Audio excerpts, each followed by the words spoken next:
ಹೇಳೋದಲ್ಲ, ಹೇಳೋದಿಷ್ಟೇ, ನಮ್ಮ ರಾಜ್ಯಕ್ಕೆ ಇವತ್ತು ಏನು ಈ ಒಂದು ಯೋಜನೆ ನಮಗೆ ಅನ್ಯಾಯ ಆಗಿದೆ. ನಾವು ಕೇಳಿದ್ದು 18,000 ಕೋಟಿ, ಈ 3,000 ಚಿಲ್ಲರೆ ಕೋಟಿ ಕೊಟ್ಟಿರೋದು ನಮಗೆ ಒಪ್ಪಿಗೆ ಇಲ್ಲ.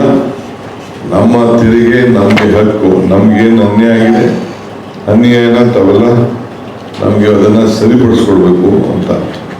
ಎರಡನೇದು, ನಾಳೆ ಬೆಳಿಗ್ಗೆ ನಾವು ಮಹಾತ್ಮ ಗಾಂಧಿ ಸ್ಟ್ಯಾಚ್ಯೂ ಎದುರುಗಡೆ ಸಾಂಕೇತಿಕವಾಗಿ ನಾವು ಧರಣ ಕಾರ್ಯಕ್ರಮವನ್ನು ನಮ್ಮ ಪಕ್ಷದಲ್ಲಿ ಈ ಭಾಗದಲ್ಲಿ ಇರುವಂಥ ನಮ್ಮ ನಾಯಕರುಗಳು, ಜಾಸ್ತಿ ಇಲ್ಲ ನಾಯಕರುಗಳು ಮಾತ್ರ ನಾವು, ಯಾಕೆಂದರೆ ಬೇರೆಯವ್ರನ್ನೆಲ್ಲ ಪಬ್ಲಿಕ್ನೆಲ್ಲ ಒಳಗಡೆ ಬಿಡೋದು ಸರಿ ಇಲ್ಲ.